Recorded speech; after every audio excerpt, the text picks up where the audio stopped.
Natapos natin ang Mara Clara, tawid tayo dun sa next show. Eto ako talaga, ano 'to, naging household ano siya sa'min, favorite. Talagang gabi-gabi, sinusubaybayan namin yung haba ng takbo na 'to ha. Ina, Kapatid, Anak.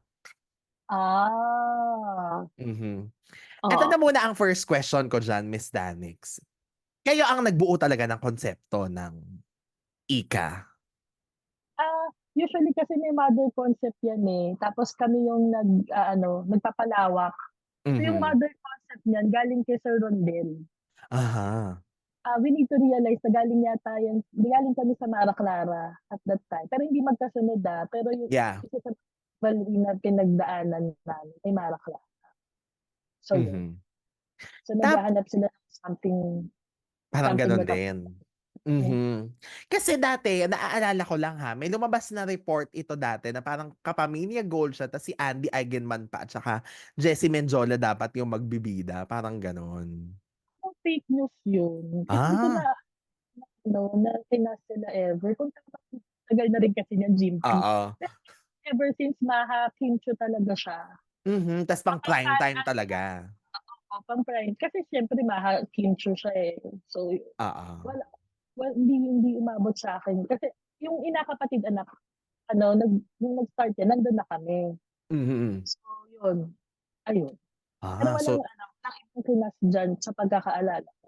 oo, charot pala yun. Wow. 'Di ba? Pero eto na ang isa sa mga nakaka-curious 'no, paano niyo naisip na in vitro fertilization ang or surrogacy ang magiging take off nung kwento? Kasi in fairness vital yun, dahil mag-aagawan hindi lang sa ano kundi pati sa nanay, 'di ba? Rest. Yung idea na yan galing kay Sir Rondel. So parang siyempre over the years na ang dami na niyang nagawa na sibling rivalry na tapatan, naghahanap siya ng setup na unique. So dun pumasok yung idea ng in vitro, ng IVF, na sino nga ba talaga yung may karapatan sa isang anak, yung Mm. nagbigay nung egg cell o yung kung saan siya lumaki. So nag-transcend yun dun sa buong show. Yun na yung kine-question mo, sino ba talaga yung karapat-dapat na maging nanay. Mm. So ginagawa namin siya, ang hirap ipaliwanag that time ng in vitro. Kasi parang hindi may mga nalilito pa rin kasi parang paano niya naging nanay si ganyan, eh, pinagbuntis siya ni Cherry Pie, yung mga Oo. gano'n. So, yun yung challenge niyan kasi kailangan namin constantly ipaliwanag na hindi anak talaga siya ni Janice, pero yung katawan na ginamit para lumaki siya kay Cherry Pie. Ang Mhm. hinahanap din ni Sir Rondel, equal yung laban yung mga nanay. Kasi 'pag di alam mo yun, may pinaglalaban sila pareho na parehong tama at parehong mali. Mhm. Dun kasi nagiging rich yung kwento niya, eh. So yun, dun nag-start yung IVF na concept. Mhm. Tapos umikot sa melyo ng mga sapatos. Yun naman, Oo, bakit yun ang napili niyo? parang galing dun sa quote, di ko maalala yung quote simple, yung parang anong gagawin mo if you're in someone else's shoe? Yung 'di ba, yung Ah. parang gano'n. So naisip namin, what if gawin natin yung sapatos? So 'pag nakita mo yung finashion yung kwento, nagsimula sa sapatos yung friendship ni Celine at ni Margo. Nakita ni Yes. Celine yung sapatos ni Margo na parang yan yung gustong-gusto kong sapatos. Saka ito yung magandang input diyan ni Sir Rondel, yung minsan dine-define mo yung tao base sa kung anong suot nilang sapatos. Mhm. Dun mo sila judge 'pag nakatsinelas, mahirap, 'pag maganda yung sapatos, mayaman. Pero 'pag tinignan mo, it's more than that, eh, Yeah. iyon. Oo, na pinakita sa yung magandang-maganda niyong omnibus vlog, 'di ba, na puro Oo, shoes. ayun. Tas Mhm. kinuha namin na sponsor ang hindi ko matandaan yung Celine, Celine. Alam mo ba meron ako yung sapatos na yan, Memorata. Murata. Binigyan ako ng tuwang-tuwa, nasaan na kaya yung sapatos na yun? Binigyan kami ng voucher kasi nga kami writers. So tuwang-tuwa ako, binili ko talaga siya ng Memorata shoes. Okey lang ba yun? Naging fan ka ng 'Di ba? sapatos? Alam mo, Miss Danix, dapat nasa ano pa 'yan, sa World Trade Center, muntik ko na ring patulan. Estudyante lang ako no'n tapos nakita ko, Oh, shocks, gusto gusto kong bilhin. Ano lang, hindi kasi mahilig ako mangolekta ng mga memorabilia, ganyan. Kaso, ang Parang mahal. Tapos syempre ano, parang, 'di ba, saan ko naman gagamitin yung sapatos na yun? nga lang siya nabili kasi binigyan kami ng Oo. voucher. Parang, naku, Yes, nasa 4,909. 4,000. Ang dami ng value din ito. So yun, pero never ko nasuot yung sapato. Hmm. Hindi ka naging ano, Ayun, Margot, charot. so mataas kasi siya. Oo, mataas. Pero Mm. eto na, how did you craft na, of course, the characters of Margot and Celine, even the names? Kasi kahit yung pangalan, yung Celine, iba yung spelling, yung Margot, parang ang social-social na ano, di ba? Alam mo, ano kasi ako sa name ng characters, very particular ako. Oo. So yung ginagawa namin yan, sabi ko dun sa kasama ko na writer, gusto ko yung pangalan nila. Yung 'pag binuksan mo yung ano, yung brochure ng Avon, Mm. na Natasha, 'di ba ano yun, yung may pangalan yung bra, may pangalan yung ano, sabi ko gusto ko gano'n. Kasi parang may affinity, alam mo yun, parang sa subconscious ng audience, parang ano yung pangalan na yun, hindi nila alam, nababasa pala nila yun sa brochure Oo. ng Avon. Pero yung asa siya, pero aspirational. So parang sabi ko Yes. something like that, yun. And then, of course, yung mismo ano nila, personalities na anong tawag dito? Oh, well, bukod dun sa character, no? Pero yung si Margot ay yung ampon, si Celine ay yung nawalay na ganito. May reveal kasi yun na kambal sila. Yeah. So from Eternal the flame get-go, it siya. was part of the story. Hindi siya add-on. Hindi alam ni Cherry Pie na kambal yung nilabas niya na bata. So Mhm. 'pag ano, 'pag before yung ano kasi namin yan, mirror ulit sila pero, ah, in essence magkadikit talaga yung bituka nila. Ay, I mean bituka, yung chord nila, Oo. yung ginawa namin yung character niyan ano, again nag-operate kami dun sa yin yang kasi 'di ba parang 'pag tinignan mo yung character ni Margot hindi naman talaga siya masama, eh. Yung hindi siya Yeah. kaibigang anak. So that's how differentiated from Mara Clara. Kasi Yeah. medyo spoiled si ano dun, eh, medyo spoiled si Clara dun, eh. Ito Yes. kasi dahil ampon siya, she needs to work parang kailangan pagtrabahuhan niya yung work niya sa pamilya. Mm. So just imagine 'pag nalaman niya na totoong anak pala ako, tapos ito yung pinaghirapan ko all this time. So alam mo na na 'pag pumasok si Celine sa buhay nila, threatened siya agad kasi alam niya ampon siya. Oo. So namin siya inano, tapos ginawa namin dun sa Celine na character, determined child. Pero hindi hindi siya gagawa ng masama, pero hindi siya titigil hangga't di niya nakukuha yung goal niya. So Oo. alam mo na na 'pag nagtapat sila ni Margot, hindi magpapatalo yung Celine. Gano'n Oo. namin pinano. So 'pag pinansin mo gano'n parate, kahit kahit sumama yung character ni Margot, kahit may ginagawa siya na hindi ano, maiintindihan mo bakit siya naging gano'n, Mhm. ayun. Pero ang isa talaga sa bida ng show ay si Teresa talaga, 'di ba? Si Cherry Pie. Kasi nga sa kanya yung pinakaano talaga na sa kanya nagsimula ang lahat. Tsaka kay Janice, Tsaka kasi kay yung Janice. niya, yan ano, favorite din namin yan kasi nga yung ano, yung masaya kami sa ano, nag-role-playing ulit kasi kami diyan ni ano, ni David. O sabi ko, "Ikaw si Margot, ako si Celine." Oo. Kasi yung ginagawa namin para maintindihan namin yung mga pinagsusulat namin. Oo. So siyempre ako si Teresa, siya si Oo. nakalimutan ko si ano diyan, Beatrice, yon. Catherine. Kasi Mm. siya yung pinalaki na mayaman, na ganyan. Then kami lang ni Dave, Pero ayun. ang galing kasi eto yung time na uso yung ano, 'di ba, multi-generational yung mga talagang ano, yung mga dahil pinauso kasi yan ng walang hanggan, eh, 'di ba, na from the mami-mamihan hanggang sa kaanak-anakan, eh, mga bida talaga sila at importante lahat ng character. So, paano niyo inano yung kay Beatrice din tsaka kay Teresa na alam mong hindi lang ito supporting characters kundi bida talaga sila nung kwento din? 'Pag tinignan mo pati yung lola layer, Yeah, Pilar Gil, Andy Ronaldo Gutierrez, Valdez. Aldo Valdez. 'Pag tinignan mo, it's a story of Stolen Fate. Kasi 'di ba yung dun sa lolo-lola layer, kinasal talaga ay asawa talaga ni Pilar si Ronaldo Valdez, pero Oo. napunta sa Italy. Tapos si Janice naman, yung character niya gustong magkaanak pero kinuha ni Pai. Oo. Because pareho pala sila nagmahal ng isang lalaki, si Ariel. Mm. So 'pag tinignan mo, it's some sort of ano, a generational curse, yung may mga nangyari in the past na hindi na-address kaya bumaba dun sa mga anak.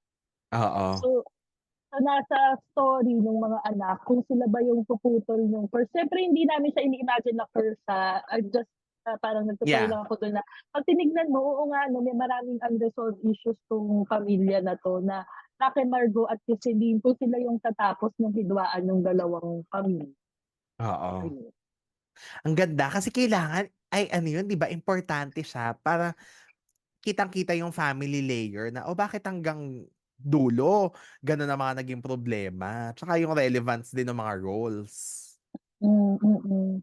Mhm. Kaya gandang-ganda ako diyan, Miss Danix, eh. Ang ganda kasi nung hindi mo rin alam kung kanino ka magro-root kasi nga lahat naman sila naiintindihan mo kung saan nanggagaling. Although kay Eddie Gutierrez lang ako hindi talaga masyado naki-sympathize kasi 'di ba parang siya yung medyo talagang, "Ano ba naman 'tong lolong 'to?" Parang ganyan, may favoritism na, may ano pa. Kailangan mo ng isang gano'n na character. Siya kasi yung nagke-create ng conflict sa pamilya. 'Di ba Yeah, pinapag-away pa nga niya yan si Margot tsaka si ano, si Celine, oo. ayun. Tsaka na-appreciate ko yung role ni Jason Gainza, na importante Oo, pala siya. Akala mo parang kapatid lang ni Teresa, 'di ba, yung pala siya ang naghahawak ng matinding sikreto. oo diyan na kami ano ano on a personal story lang, diyan kami naglolokohan ni Jason ng pinsan. Kasi nga Mhm. parang akala niya tsuwariwap lang yung role niya. So niloloko niya na kamag-anak ako para gandahan daw yung role. Kaya tawag niya sa'kin pinsan. So ang Oo. di niya alam, siya yung may susi nung sikreto kasi siya yung nagbigay kay Margo sa ano, pamilya ni Beatrice, Mm. eh. So hindi pa agad revealed sa kanila yon na may mangyayaring gano'n? Hindi, revealed naman pero siguro natakot siya na baka ano lang siya, nasa gilid lang siya, gano'n. Oo. In fairness din to Jason, nag-ano naman siya, nag-deliver talaga siya nung Oo.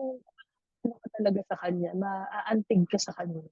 Uy, tsaka tumatak yang pinsan na yan, oo nga, na magpinsan sila, 'di ba? Kasi yun ang lagi nilang Oo, tawagan ni Teresa.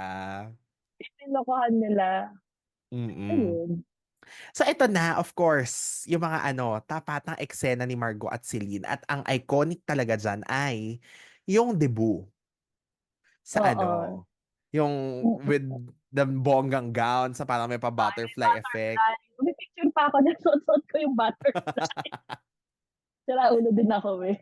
Ayun. So yun, ay Eh, pero siyempre bago natin palapuntahan yun, sorry naman na-miss out ko yung unang reveal muna na si yung ang switch ay from blue na title card ay naging pink na nung nalaman ni Celine na siya ay isang Marasigan, 'di ba? Ta's pumunta ng Baguio si Margo, ganyan.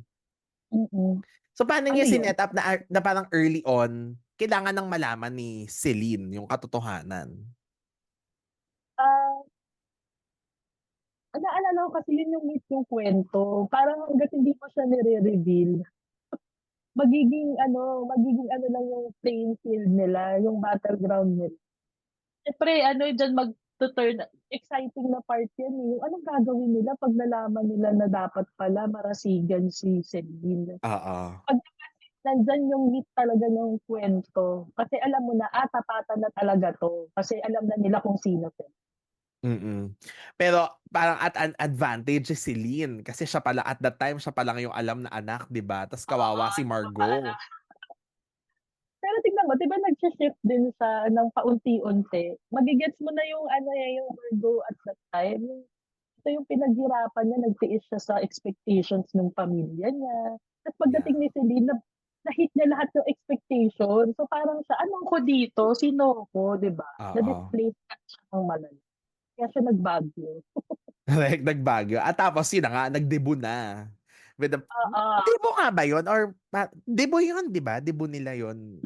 bua. Pero eto na siyempre yung isa sa mga focal points talaga nung nalaman na ni Margot na siya ay isa ring marasigan, 'di ba? After ng lahat ng pinagdaanan niya, she found out na, shocks, equal pala talaga ang playing game namin ni Celine dahil kami ay magkakambal. And then that night na nga, 'di ba? I forgot ko, pero meron din yon definitely gabi ng something ano. Doon sa party yan, basta party din yan eh, 'di ba? Na parang bigla siyang dumating kasama niya si Enchong, ganyan ganyan. So yun din, paano niyo nalaman na dito na kayo pupunta? Na parang sa tagal na hinold ninyo na apparently from the get-go pala ay yun na yung kwento nila. 'Pag naggagawa naman kami ng show may idea na kami ng beginning, middle, end. Oo. Minsan napapalitan lang kung kunyari, production concern or ano. So yun, nakaano naman siya, nakaplano siya. Pero definitely papunta naman yan sa ano, sisterhood eh. Kasi kambal pala sila. Iba yun Oo. sa magkapatid, yung galing lang Yeah. pala tayo sa isang ano, matres. Alam mo yun? Tapos siyempre yung mga struggles nila as characters, yung paano ba sila ipa-fashion in such a way na hindi sila magbabate pero mag-iiba yung ano nila, mag-iiba yung bonding. Kaya kung maalala ko, kung tama yung alala ko, yan yung pumapasok na sila sa Memorata. Oo. Company na yung pinag-aagawan nila. Yes. Iniiba namin yung battleground. Tapos nag-iiba din yung ano, hindi na lang 'to issue ng, sinong mas mahal ni mama at papa, alam mo yun? Oo. Iba na 'to oneself na kung sino yung karapat-dapat, yung gano'n. So yun. Mm. Pero ang ganda nung eksena na yun na nung ang ganda din ng pagkaka-deliver kasi ni Maha dun. Yung alam mo yung hindi siya pasigaw or something na parang big reveal. You ruined my life. Oo, tsaka yung hindi at least hindi siya kay Celine nagalit at that time, 'di ba talagang kay Beatrice siya na ano na, "My gosh, alam mo pala all this time tapos gan'to ginawa mo sa akin." Ang pinaka may kasalanan diyan si Insan. Oo, Kino-confront na siya nung ano, "Totoo ba, totoo ba?" Tas in oo, fairness, acting naman talaga dun si Jason Diay. oo. Yes, mm. Isa 'yan sa mga pinakamagagandang eksena ng ano, ng show, yung Ansam, 'di ba, na Hmm, lahat sila involved, pati sila so Pilar Pilar. imagine 'pag sinusulat 'yan. Oo. Oo nga, paano niyo ginawa yun, Miss Danix, na you really made sure na lahat ng kasi Ansam na itong eksena, eh, so lahat sila kailangan may parte, hindi puwedeng palamuti lang. Oo, ang,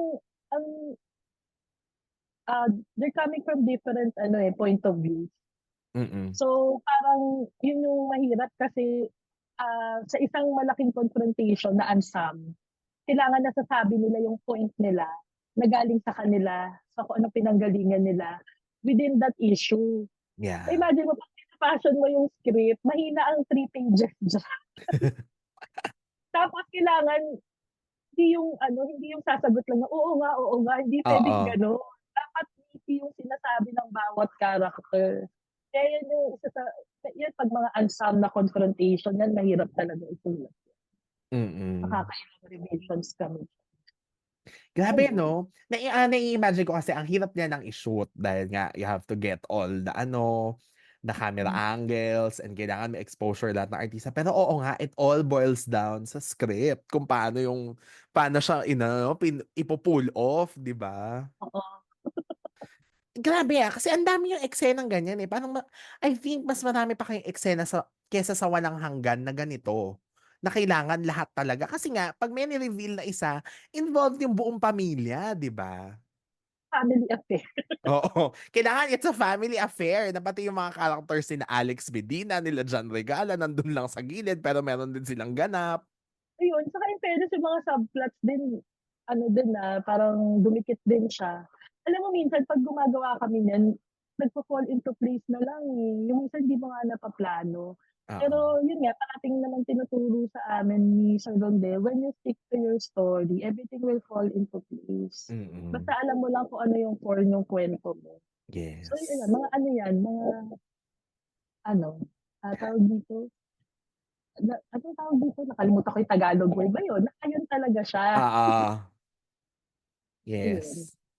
And then, of course, ang isa rin akong curious, Miss Danix, no, yung character ni John Regala, was he also planned to be the ultimate, kontrabida? Kasi nung una, hindi ko rin na-imagine, hindi naman pwedeng si Maha, hindi rin pwedeng si Janice, kasi syempre si Janice yung mother figure na meron din naman siyang pinaglalaban, di ba?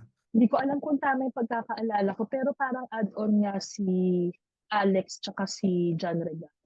Mm-mm. Pero ano, feeling ko may nagkaroon kasi ng need na maglagay ng mas mabigat na conflict. Kasi nagkakagulo na sila eh. We can only do so much, agawan ng agawan ng boyfriend, agawan ng ano. Pero what if merong isa pang naglilingas yung gulo. Oo. Ayun, dun pumasok yung character ni Alex Medina at ni John Regalo. Ayun. Yes. Oo. And then eto na, ang pagkakabati ni Selena at Margot. Alam mo, Miss Danix, in fairness hanggang ngayon, pag pinanonood ko yon, naiyak pa rin ako. Ang ganda kasi nung pagkakaan nila. Tapos syempre, at that time, kumbaga mas may impact siya because alam nga natin kung ano yung nangyayari behind the scenes, 'di ba? And then when you see the scene, parang wow. Parang sana anyway, we can only wish for this to happen also. Pero at least for the characters of Celine and Margot, parang sa tinagal-tagal nilang magkaaway kasi ang haba din naman ng inakapatid anak, 'di ba? Parang finally naman magkakabati na at mga na-realize na nila ang mga kagagahan nila in life, ganyan. So, paano niya ang ganda din kasi ng setup na parang merong buhay na naging in Nanganib. danger, nanganib, 'di ba, with Julio, si Ariel. Okay, so kayo na Mm. magkwento ng mga pangyayari. Kasi parang feeling ko naman, testament yan kung gaano kagaling na artista si Maha at si Kim. Oo, Kasi for that finale to be that heartwarming. Tapos meron pa sila, kung tama alala ko, may pinagdadaanan pa sila niyan. oo, In fairness naman, nagbigay naman yung dalawa. So yun, mm, parang, kasi naman yan yung, pag nagsusulat kami ng teleserye, finale is always ano ba yung natutunan natin sa lahat ng to? oo, So parang feeling ko sana in a way, yung mga sinabi dun sa teleserye help them into their journey sa healing nilang pareho. mm, Alam mo, at the end of the day, itong rivalry na 'to, itong lahat ng pinag-awayan natin, it wouldn't matter years from now. So parang 'di ba, yung paano nila naarte yun na meron silang pinagdadaanan, ano din, naintindihan mo din how they parang love their craft. Na tinapos talaga nila. Kasi yun yung fear, eh. Alam mo yun, yung parang paano 'pag ayaw na nung isa or pareho oo, silang ayaw na, paano natin 'to i-e-end? Pero tinapos nila yung show. Yun naman, commendable dun sa dalawa na yun, yung mm, parang 'di ba, hindi rin naman sila pumayag na maapektuhan yung show nila dun sa mga pinagdaanan nila. mm. Pagdating dun sa eksena, yung setup, Miss Danix, like bakit si Julio ang nanganib? Paano niyo nalaman na ito na yung pupuntahan na, okay, finally, after months and years sa kwento, 'di ba, na magkaaway sila, ito na ang panahon para sila ay maging okay. Kapag tinignan mo kasi yung design nung character dynamics nila, si Julio naman talaga ang neutral field sa lahat. Oo. Sa lahat niyong hidwaan yung pamilya. So parang ang ano namin, ang road to forgiveness at healing ng lahat ng characters will come from an event that will happen to Julio. Kasi Mhm. siya yung nagne-neutralize ng lahat ng bagay. 'Pag nawala yung nagne-neutralize sa lahat ng away na 'to, ano pa ba yung pinag-aawayan natin? So, dahil sa mga nangyari kay Julio, dun nila nakita na marami pa namang importante kaysa sa mga pinag-awayan natin. Kasi at the end of the day, pamilya pala talaga yung importante. At yun yung nire-represent ni Julio, yung character ni Arnie. Mhm. So siya ang naging meet siya ng pagbabati na kasi even I think even Teresa and Beatrice, 'di ba parang yan na din yung ano nila, take off point as sisters na talaga? Oo. Mhm. Ganda kasi nung show. Pero alam niyo na, Miss Danix, na gano'n ang itatagal? Kasi nga coming yan from the success of Walang Hanggan, 'di ba? Parang may pressure na kayo ang papalit 'pag natapos na. Then in fairness, 'di ba, parang ako I think nga hindi lang basta na-replicate kundi kasi alam ko mas mahaba pa ang itinakbo niyo, 'di ba? Naku, hindi ko matandaan, pero parang mas mahaba yata ang Walang Hanggan, I'm not sure, Alam ko mas Pero mahaba ano, kayo ng ilang linggo lang naman. oo, oo. Oo. Pero ano siya, parang pagkakaalala ko na-extend siya. Hmm. Hindi siya alam ko at a certain point dapat mag-end na. Pero siyempre alam mo naman 'pag nagre-rate sayang din naman. Saka Oo. makapal kasi yung story niya. So Yeah. parang pero challenge kasi 'di ba paano mo na hindi magiging stagnant yung away. Kasi kami na as writers nararamdaman namin ano magsasampalan na naman sila, ano ito na naman yung pag-aawayan nila. So 'pag kami nabo-bore na kami, 'di malamang audience din. So kailangan namin challenge yung sarili namin na hindi dapat iba na yung pinag-aawayan nila, iba na yung mga concerns nila as Mm. characters. So yun. Oh, ayan ha, malinaw. At least alam niyo na galing pati ang writers din naman ang gumagawa ng mga show.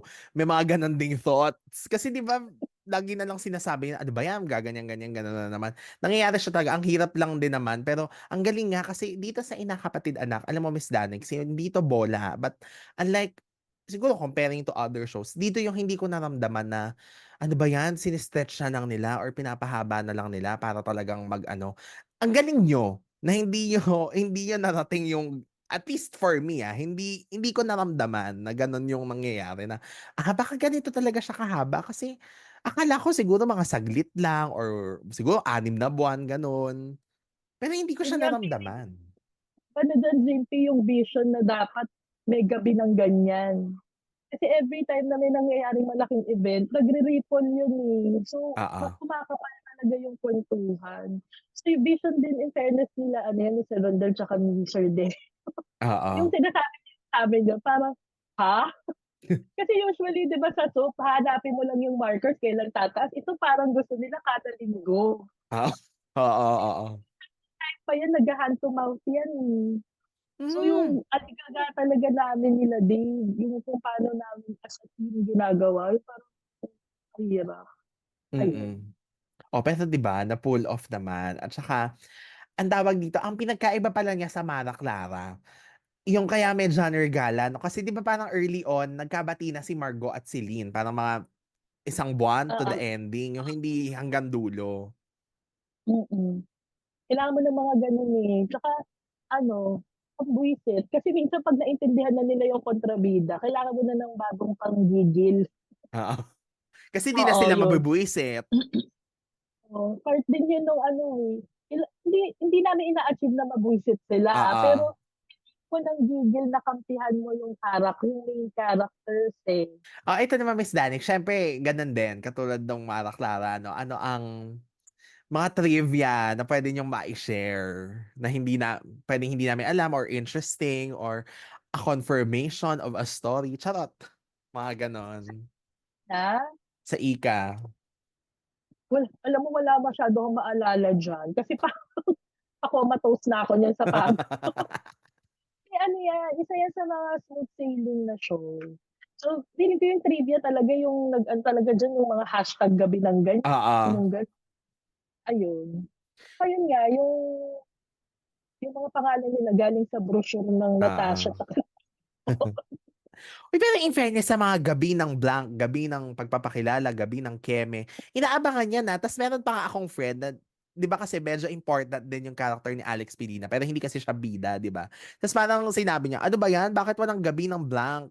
Yung reveal kay Alex, ganyan. Ta's do'n ko naintindihan na, okey kasi hindi naman nga sobrang major nung meron siyang major role pero hindi kasi siya bida, yung character. hindi tsaka ano din siya, parang in a way na-e-engage ka, eh, kasi hintayin mo yung gabi na yun, eh. Oo. So, parang nakatulong siya in terms of pagtutok ng audience kasi sinasabi mo na sa kanila 'di ba kung kapitbahay ka, "Uy, paano na tayo sa exciting part?" 'Di ba Oo. parang so Yes. sila ititigil nila lahat ng gagawin nila, maghihintay sila. So ano siya, yung scheduled viewing habits ng Oo. audience. At saka matagal niyong pino-promote yung mga ganyan, 'di ba parang 2 weeks before Oo, the gabi ng ganyan, nire-reveal na may ganitong aabangan. nakatulong din siya sa ano ng audience, eh, para mag-stick sila dun sa show. Mhm.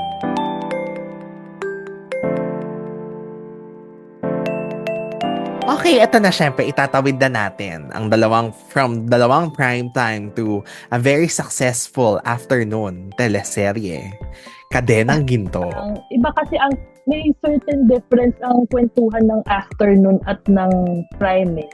Yeah. Kasi kung tama yung alala ko, pag afternoon kasi may ibang ginagawa yung mga tao or nagsisiesta sila.